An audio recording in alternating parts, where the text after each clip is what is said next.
big events in world politics don't start because both sides agree we want now a big conflict.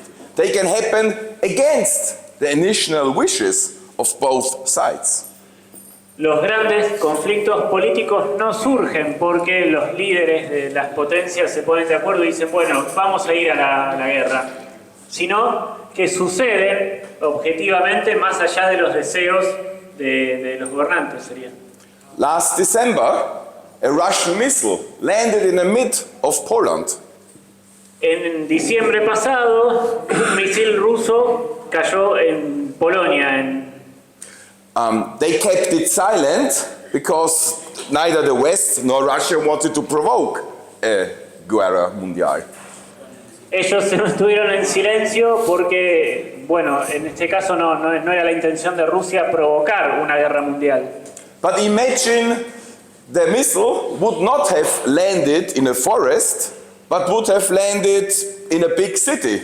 It would have provoked a big crisis between the great powers. Pero imaginemos la situación de que el misil no hubiera caído en un bosque, en el campo, sino en una gran ciudad. Hubiese generado una enorme crisis política. Or imagine the big navies of China and the United States, which are permanently moving between Taiwan and China. There could be a clash, it could provoke a big crisis. O imaginemos que la armada, los barcos de Estados Unidos y China que están permanentemente rondando alrededor de Taiwán tuvieran algún choque y podrían provocar una crisis enorme. In short, a new world war is possible in the near future. It is not a certainty, it is possible, but not definitely, not certain. Entonces, una nueva guerra mundial es posible en el futuro cercano. Esto no es una sentencia, no es decir, bueno, va a ser así, pero es posible. Comrade José and also Matthias, they emphasized a lot the inner contradictions within the BRICS alliance, the lack of homogeneity. Los compañeros José y Matías enfatizaron, hicieron énfasis en las contradicciones internas dentro del bloque BRICS. I cannot contradict them, they are correct, I agree. Dice Michael, yo acuerdo, no puedo contradecir, eso es cierto, es correcto. Pero, first, nevertheless, it is a fact that China and Russia are ascending great powers, which are becoming stronger and stronger. Pero, bueno, no hacía falta traducir eso, no hay que olvidar o no hay que dejar de lado que China y Rusia se han convertido en grandes potencias y están creciendo. Second, do not underestimate the inner contradictions within the Western imperialist powers. They also have inner contradictions. Por otro lado, no debemos subestimar las contradicciones internas dentro de las otras potencias, las potencias occidentales, que también tienen contradicciones entre sí. It is true, at the moment, the Western powers appear united because they agree on sanctions contra Russia. Por el momento, las potencias occidentales se ven o aparentan estar unificadas porque están buscando las sanciones contra Rusia o están impulsando las sanciones contra Rusia. But the situation is not the same when it comes to China. The European Union or some European powers do not want to have a confrontation with China, in contradiction to the Estados Unidos. Pero la situación no es la misma cuando se trata de China. Algunas potencias europeas no quieren entrar en conflicto con China y ahí tienen una contradicción con Estados Unidos. A few months ago, Macron, the French president, visited China, and when he came back, he did emphasize Europe must have its strategic autonomy, and we must not join the United States in their confrontation against China. This is what Macron did say. Hace unos meses atrás, Macron, el presidente de Francia, visitó China y al volver dijo: Europa debe tener una posición independiente, no debemos entrar en el conflicto y ponernos del lado de Estados Unidos en contra de China. And remember the conflicts between the Estados Unidos and the European Union when Trump was the American president. Y recordemos los conflictos entre Estados Unidos y la Unión Europea durante la presidencia de Trump. And in 1 year, Trump might be again the president of the Estados Unidos. Y en un año Trump podría volver a ser presidente de Estados Unidos. Finally, I want to briefly answer some points which Comrade Matthias did raise. Y finalmente quisiera de manera breve responder algunos puntos que mencionó el compañero Matías. Again, there is a lot with which I agree what the comrade did say. Hay un montón de puntos en los que acuerda con el compañero. But we are not only here to exchange compliments and kisses. Pero no estamos acá solamente para compartir cosas y darnos besos. Disculpe. Porque puede discutirse, But also to raise important differences. sino también para resaltar diferencias importantes. And I think that the characterization of the comrades of the PTS, the characterization of China and Russia is not clear enough. Y considero que la caracterización que hacen los compañeros del PTS sobre China y Rusia no es en absoluto clara, no es suficientemente clara.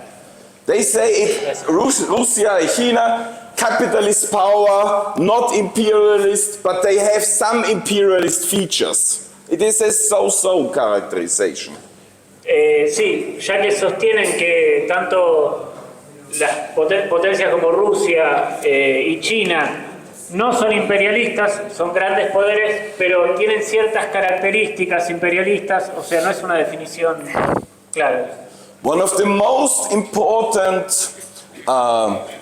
tasks of the dialectical method is clarity about the essence of a political phenomenon. Una de las cuestiones fundamentales para el método dialéctico es clarificar la esencia de los fenómenos políticos. Hegel, the German philosopher Hegel, once said, and Lenin strongly emphasized this, the truth of essence, the truth of being is essence. En español, la verdad del ser es la esencia. Y cita una frase de Hegel que tomó Lenin con un español muy claro. And I think this is also very important for us today in characterizing different powers, different states. Y creo que es muy importante para nosotros hoy en la caracterización de los diferentes poderes y de las diferentes potencias y de los diferentes estados. An important difference between us, the RCIT, and the comrades from the PTS, the Fracción Trotskista, is our position on the guerra de Ucrania. Y una de las diferencias fundamentales de caracterización entre nosotros y los compañeros de PTS Fracción Trotskista es la caracterización de la guerra de Ucrania. The comrades do not support Ukraine and they do not support Russia, the comrades of the Fracción Trotskista. Los compañeros no están, digamos, a favor de Ucrania ni a favor de Rusia. We recognize that the conflict has a contradictory character, a dual character, but the main feature, it is, in our opinion, is that this is an imperialist war against the Ukraine, and therefore we defend the Ukraine contra Russia. Nosotros reconocemos que el conflicto tiene características contradictorias, pero que en su esencia es el ataque de una potencia imperialista, que es Rusia, contra el pueblo ucraniano, y entonces estamos a favor del pueblo ucraniano. An important basis for our position is our class analysis of Rusia y Ucrania. Rusia es la imperialista, Ucrania es la semicolonia. Un aspecto importante para nosotros es la caracterización de clase de los dos países. Rusia es una potencia imperialista y Ucrania es una semicolonia. And I fear that this lack of clarity in the characterization of Russia does not allow the comrades of the Fraktion Trotzkista to arrive to the same conclusions as we do. Sorry. I fear that the reason why the comrades have not the same conclusions is their lack of clarity in their analysis of Russia. La falta de claridad. Ah, bien, bien. Y temo la falta de claridad de la caracterización de los compañeros acerca de La guerra es la guerra, del carácter de la guerra de Rusia. And there is a danger that there would be maybe a similar difference in a war about Taiwan in the future. Y eso es un peligro para una futura guerra posible en Taiwán, digamos, porque se puede dar la misma situación. So I hope that this debate helps us, and debates in the future help us to develop further our position and hopefully achieve an agreement on such issues. Y espero que el desarrollo de este debate nos ayude para acercar futuras posiciones en torno a esta situación, a este problema. Terminar, gracias.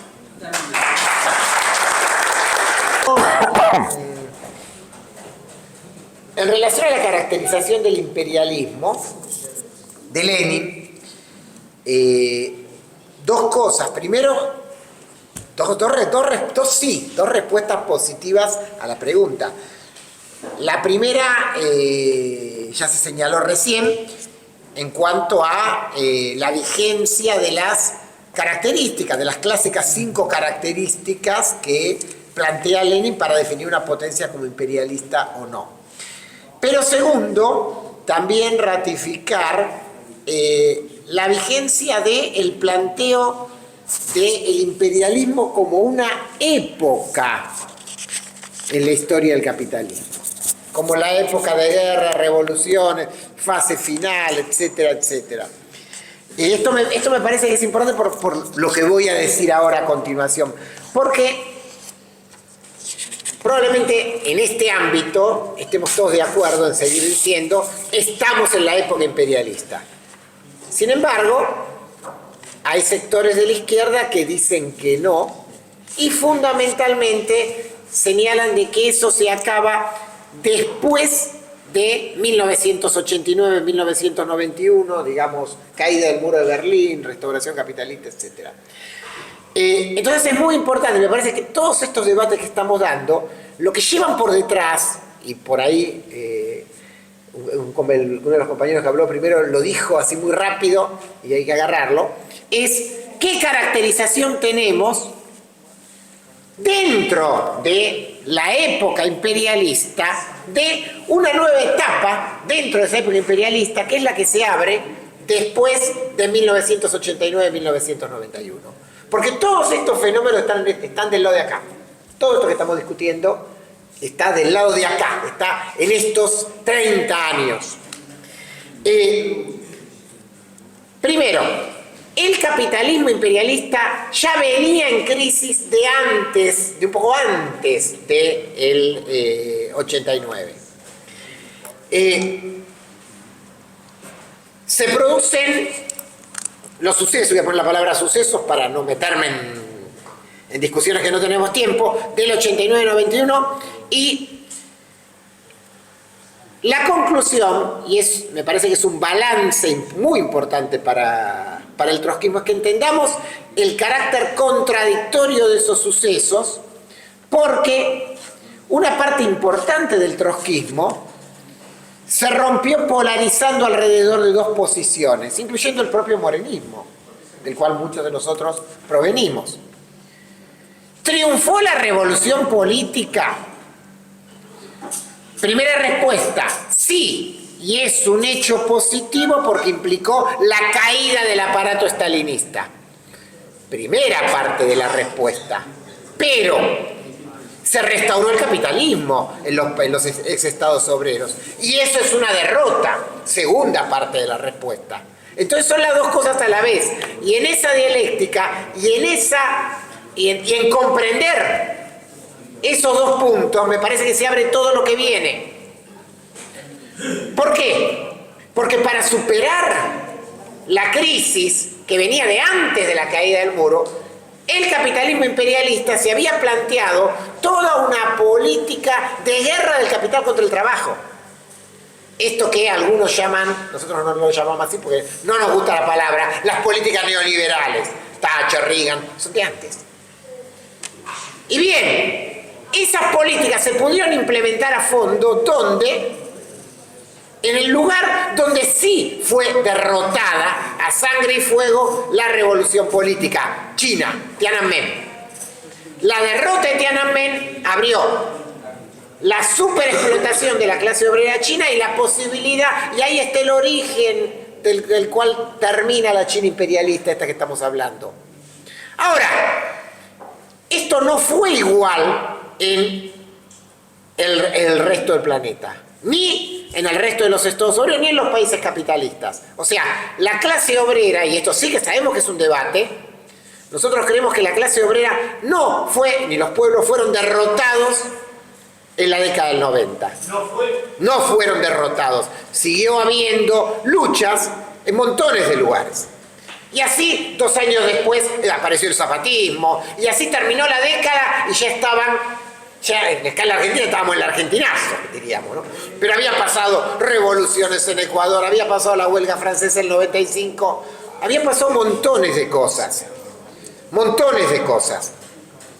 En ese marco, algunos de los ex estados obreros terminaron totalmente semicolonizados y Rusia tuvo su derrotero particular que unos años más adelante lo llevaron a terminar también transformándose en una potencia imperialista.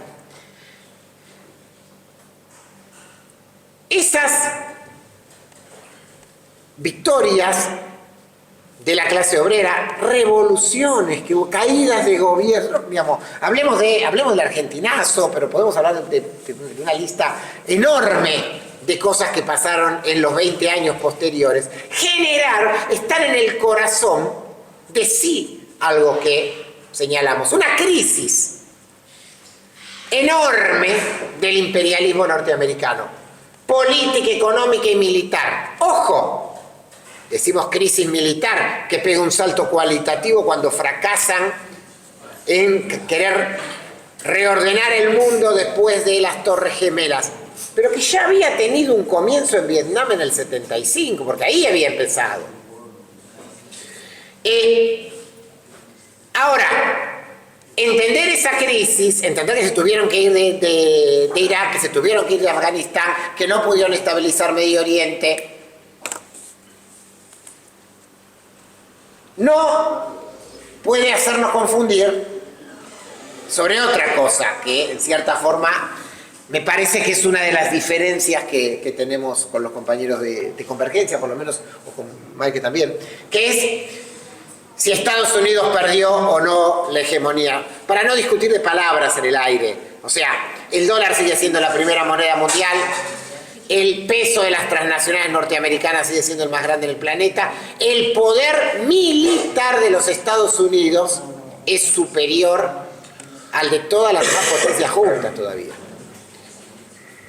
Eso no quita todo lo otro y el desorden que existe en el mundo, desorden tan grande que una potencia imperialista menor, diríamos, como Rusia, le termina mojando la oreja y invadiendo Ucrania. Entonces, este es un punto importante. Por lo tanto, puede haber, en el marco de este desorden, una nueva guerra mundial. Acá sí me sumo. Nuestra caracterización es que no es lo más probable en el futuro inmediato. Ahora, no lo descartamos en absoluto, por cualquiera de estos planteos que se han hecho. Un punto muy importante es entonces, entendiendo todas estas luchas, resistencias, victorias, derrotas, dentro de la cual incorporamos también la resistencia del pueblo iraní, porque recordemos que Rusia invade Ucrania, pensando que era un paseo. Y la resistencia del pueblo ucraniano le transforma la guerra en lo que está ahora, ¿no?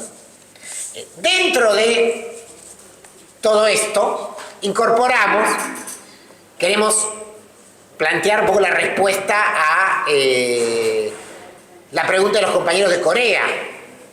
Tajantemente, o sea, en un conflicto en el cual haya una agresión hacia Corea del Norte, que es un país semicolonial, por parte de alguna de las potencias imperialistas, obviamente defendemos a Corea del Norte. Así dicho clarito. Ahora, nosotros tenemos que tener algo en claro. Los conflictos nunca son puros. Y es un poco la discusión sobre el conflicto de Ucrania. Porque uno podría decir, bueno, sí, es fácil. Si Corea del Sur y Estados Unidos atacan a Corea del Norte, estamos con Corea del Norte. Es fácil. Ahora, el problema pasa es que muy probablemente esto genere una contraintervención o algo de otras potencias. Y ahí es donde los conflictos se tornan más complejos. Siempre los conflictos son complejos. En cierta forma es la posición nuestra con respecto a la guerra de Ucrania. Obviamente que hay elementos donde de un lado está Estados Unidos, del lado de la OTAN, Rusia y un conflicto interimperialista. Ahora, la esencia de ese conflicto fue en el origen y sigue siendo Rusia invadiendo Ucrania y el pueblo ucraniano resistiendo. Si mañana ese conflicto cambia de carácter y termina siendo, no sé, una guerra entre Estados Unidos y Rusia, bueno, cambió de carácter y será otra guerra. Pero la caracterización siempre es concreta. En síntesis, y terminando, porque me parece que acá hay un punto que nos está flotando y que Juan Carlos lo dijo así al pasar, pero me parece que es lo más importante.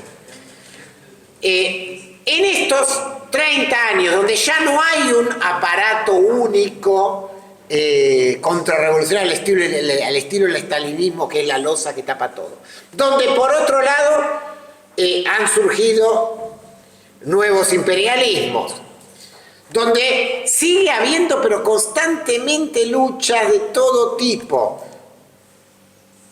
donde el capitalismo imperialista no puede terminar de imponer su programa contrarrevolucionario de superexplotación de la clase obrera del mundo.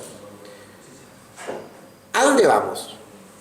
Y acá el gran punto es que mientras existe toda esta materia prima, enorme vanguardia mundial que surge de cada lucha, hay algo en el que sí estamos terriblemente retrasados, que es resolver la crisis de conducción revolucionaria. Y ahí está el nudo. ¿Por qué hay luchas que ganan, tiran gobierno y después en algún momento se mancan? ¿Y por qué? Y los trotskistas conocemos la respuesta. Porque falta el Partido Revolucionario, falta la Internacional. Bueno, ese es el nudo. Ahí está. Resolverlo es una tarea subjetiva, obviamente. Depende de la militancia y de la construcción. Pero tiene también que superar todos estos desafíos. Por eso, digamos, somos optimistas porque sigue habiendo luchas. Estamos abiertos a que va a haber más luchas de todo tipo y puede pasar absolutamente cualquier cosa, pero no despreciamos para nada las dificultades que generó en esta etapa de estos últimos 40 años la restauración capitalista, las campañas imperialistas atrás del socialismo no va más, o los nuevos desprestigios a la palabra socialismo que ha generado el chavismo. O sea, en Latinoamérica tenemos una discusión terrible con eso. Entonces, me parece que por ahí hay un hilo para tirar de caracterización de estos últimos 30 o 40 años, que es lo que sobrevuela toda esta discusión. Gracias. Interesante la discusión y bueno, obviamente son muchos temas, es difícil abordarlos todos, pero yo me quería referir a 3 o 4 cuestiones para no acaparar el tiempo. Primero por la pregunta que hacían respecto a la categoría de imperialismo, que efectivamente creo que coincido con parte de lo que decía la compañera, que de la vigencia de las elaboraciones de Lenin y a su vez la necesidad de pensar desde ese prisma, digamos, los nuevos procesos y los cambios enormes que ha habido desde que Lenin escribió su libro sobre el imperialismo, ¿no? Ahí creo, yo por lo menos recomiendo un trabajo de nuestro compañero Esteban Mercatante, el imperialismo en tiempos de desorden mundial, que trata de pensar desde este prisma una actualización de algunos de los debates en torno al problema del imperialismo. Después me quería referir a ya las definiciones más concretas. Lo que decía Michael, por ejemplo, por lo de Rusia, que me parece bien, hay que debatir, está todo bien. Por el tema de, digamos, por el problema de la dialéctica, también, digamos, la dialéctica justamente es un método que nos permite, digamos, ir más allá de las definiciones mecánicas, digamos, que puedan ser, Trotsky decía, distinguir la paleta de colores más allá del blanco y negro, ¿no?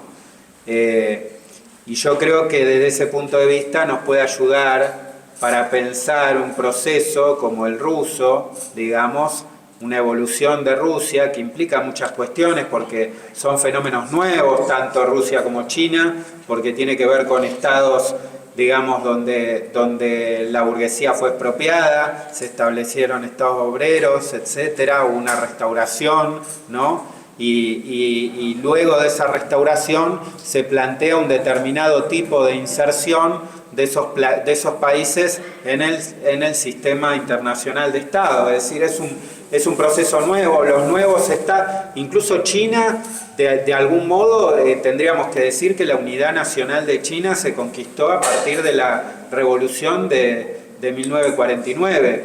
Es decir, si uno ve el siglo XIX, por ejemplo, puede ver que surgen nuevos países imperialistas, digamos, surgen nuevas naciones, digamos, de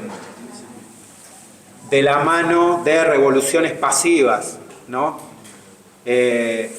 Pero después el capitalismo entra en su época imperialista y ya esto no sucede más. Es decir, y los países que surgen como potencias como Rusia y China casualmente son países donde previamente se había expropiado la burguesía. Entonces son fenómenos nuevos que creo que tenemos que, implican justamente utilizar la dialéctica con todo para poder entenderlos. Desde ese punto de vista, la definición que yo decía, digamos, de Rusia como imperialismo militar, digamos, se la debo a, digamos, la tomamos de alguien que creo que era dialéctico, que es Lenin, que justamente utilizaba esa categoría tratando de dar cuenta de una formación económico-social como era la rusa, digamos, bajo el zarismo, ¿no? Y creo que tiene sentido, digamos, ¿no? Me parece que es una categoría bastante interesante para pensar el problema ruso, teniendo en cuenta determinados aspectos que obviamente es muy difícil discutir acá a fondo, pero que tiene que ver con el problema de la baja productividad que tiene Rusia, con el tema de que las corporaciones rusas en el escenario internacional, digamos, están en un segundo orden. Incluso la propia guerra de Ucrania, digamos, muestra las debilidades de Rusia como estructura económico-social, digamos, y el aparato productivo ruso. Incluso ahora se está hablando que las conversaciones con Corea del Norte también tienen una raíz, digamos, que tiene que ver con la guerra de Ucrania para aprovisionarse de municiones. Es decir, que digamos, el aparato industrial ruso está puesto a prueba por una guerra supuesta, digamos, que obviamente Ucrania cuenta con un gran apoyo militar, logístico y armamentístico de la OTAN, pero bueno, Rusia, digamos, está estancada en la guerra, siendo que en términos poblacionales y de aparato productivo, etcétera, es enormemente superior a Ucrania, ¿no? Y yo creo que eso tiene que ver un poco con este carácter contradictorio, con este tipo de evolución de Rusia, que yo creo que se puede entender bastante si uno parte de la idea de desarrollo desigual y combinado y la trata de pensar, digamos, me refiero a la idea de Trotsky obviamente, y la trata de pensar respecto a los cambios que hubo en los últimos 40 años y cómo afectó eso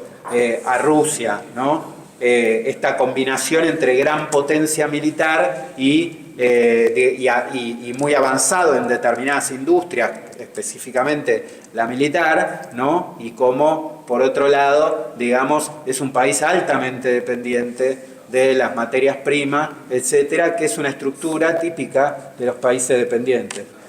Entonces, bueno, por Ucrania, por la guerra de Ucrania, porque efectivamente esto afecta a la discusión sobre Ucrania, pero nosotros, digamos, condenamos claramente la invasión rusa como una acción justamente, por eso lo imperialismo militar, porque efectivamente ahí Rusia está actuando como un imperialismo militar e invadiendo Ucrania, digamos, ¿no?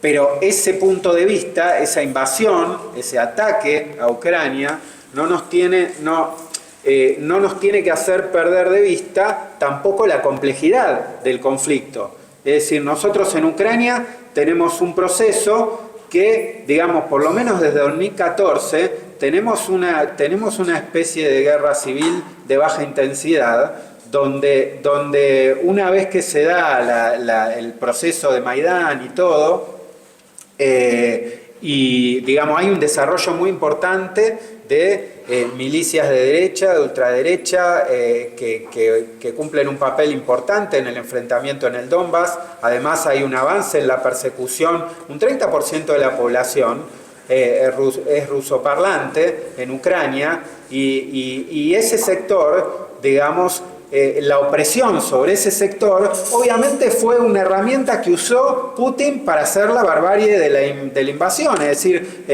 se aprovecha de las divisiones que impone el propio imperialismo, la propia burguesía ucraniana, se aprovechan para dividir al pueblo ucraniano y, digamos, y usarlo o contra Rusia o, en el caso ruso, para poder avanzar sobre el control de su periferia. Entonces, digamos, tenemos que tener en cuenta esa complejidad del conflicto y que el gobierno de Zelensky había puesto a Ucrania como socio de oportunidades, que es un rango bastante alto, es el previo a la incorporación de la OTAN, ya desde el 2020. Es decir, el ejército ucraniano desde hace muchos años estuvo siendo, digamos, reconstituido desde la invasión a Crimea del 2014, donde gran parte del ejército que estaba en Crimea ucraniano se pasó al bando ruso, y entonces los generales, sobre todo, entonces hubo una reforma del ejército muy importante, comandada directamente por la OTAN. Es decir, entonces nosotros tenemos que ver la complejidad del conflicto. Es decir, no implica dejar de lado los problemas, por ejemplo, el problema de la autodeterminación de Ucrania y tampoco el problema de la unidad del pueblo ucraniano, que tiene esas características, digamos, donde no es homogéneo, digamos, sino que hay diferencias, por ejemplo, con los sectores rusoparlantes, etc. Entonces, nosotros tenemos que ver toda la complejidad del conflicto, y desde ese punto de vista es que nosotros planteamos una política que trata justamente de mantenerse independiente de los dos bandos. Y esto no es una cosa, digamos, Lenin, por ejemplo, cuando discutía, el zarismo hacía mucha demagogia con la independencia de Polonia, digamos, ¿no? Frente a Alemania.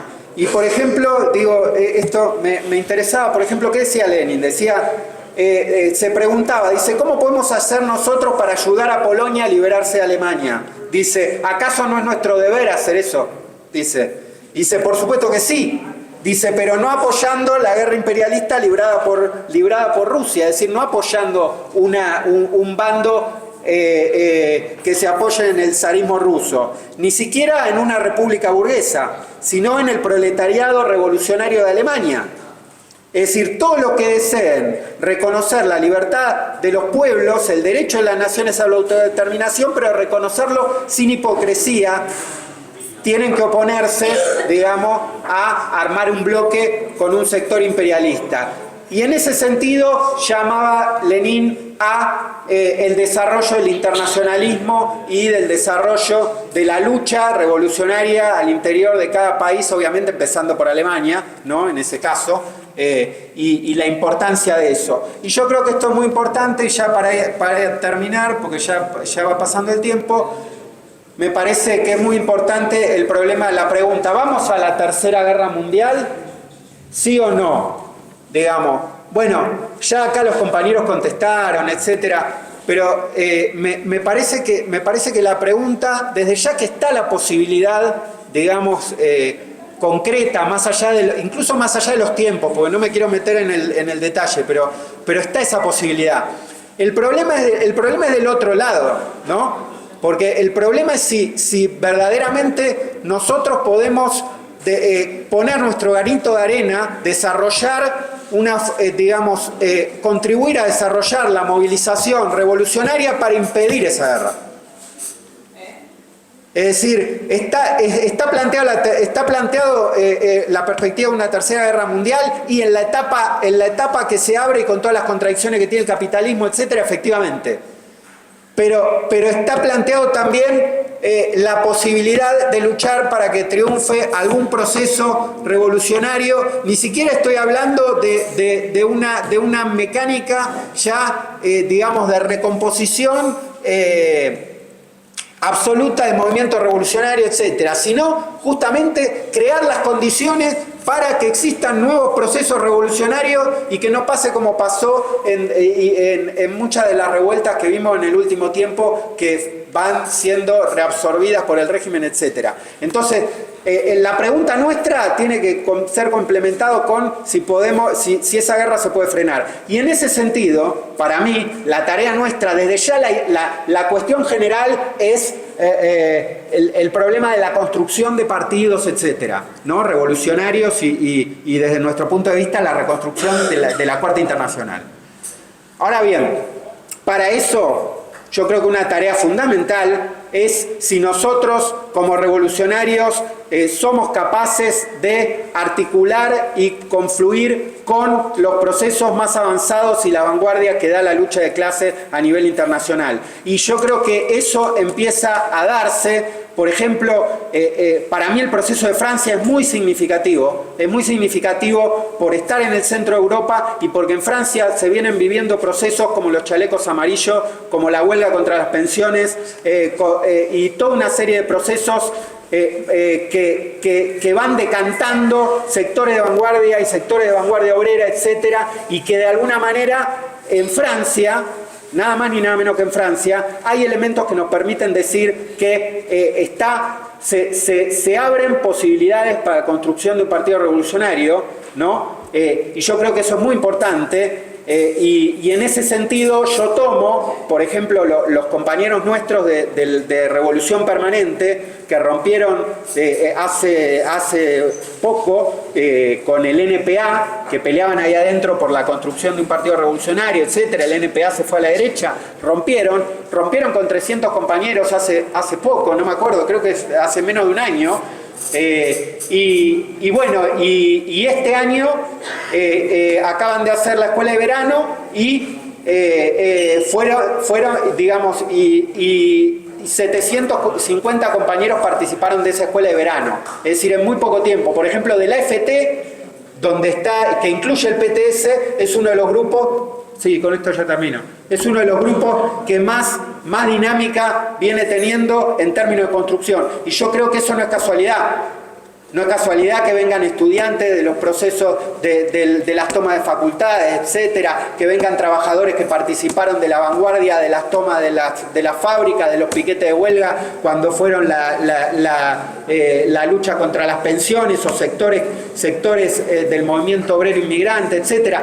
No es casualidad porque en Francia está surgiendo, digamos, un proceso donde yo lo destaco especialmente porque me parece que nosotros lo tenemos, digamos, es muy importante, porque hay tradición trotskista además en Francia, digamos, y entonces me parece que es clave, y yo creo que ese tipo de confluencia es la que nosotros tenemos que lograr en cada lugar donde podamos, donde tengamos fuerza. Obviamente acá en Argentina esa es nuestra pelea, y que de eso va a depender si podemos volver a poner en pie el movimiento revolucionario. Y la pregunta de la Tercera Guerra Mundial, yo le agregaría esto, es decir, bueno, también depende de lo que nosotros podamos hacer desde el punto de vista de la lucha de clases y si podemos reconstruir la Cuarta Internacional. Gracias.